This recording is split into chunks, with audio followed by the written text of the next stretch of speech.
We're here at a very sunny Snetterton, latest round of British GT. How are you? Yeah, look, I'm happy to be here. The sun's shining.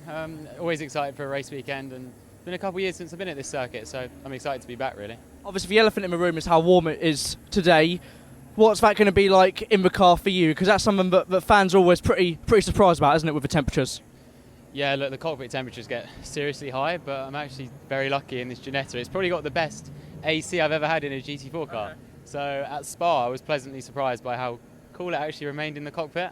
Obviously, you try not to use it too much because you do lose a little bit of power, but yeah, it's for sure nice under the safety car and stuff.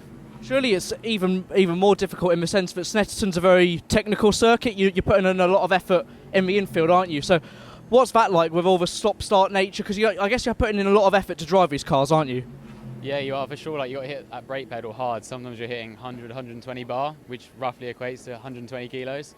So yeah, there's a lot, and the racks in the Ginettas as well are quite heavy as well. So yeah, there's a lot of like physical exertion that you got to go through, especially compared to places like Spa where you have the longer straights to sort of really get a breather.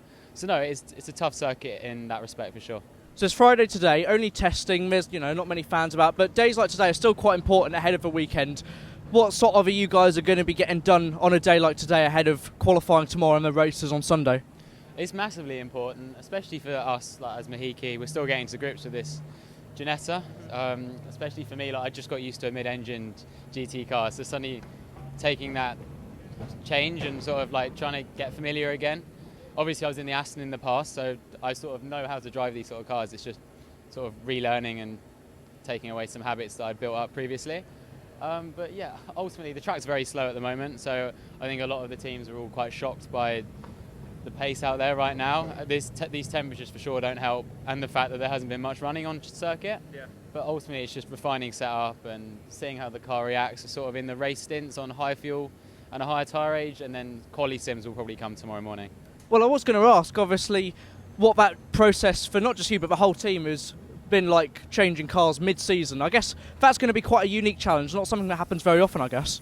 No, it has been a unique challenge, but honestly, massive shout out to Ginetta for being so amazing and providing us with these cars last minute. Like, we literally rocked up at Spa and the cars got delivered on the Thursday, and our shakedown was effectively the Friday test. So it was a huge change for the whole team, but look, we poled it at Spa and we had the pace to win that race. So everyone's done an amazing job, and I sort of enjoy the challenge. It's fun. It's sort of pushing yourself, and I really enjoy it.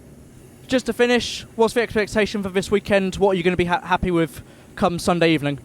Look, ultimately we always turn up looking for that race win. We should have won a lot of races by now this season, so we're always going for the win. We haven't got a success penalty, so as long as we can put it in the first couple of rows in qualifying, then we should be all set for a pretty good race.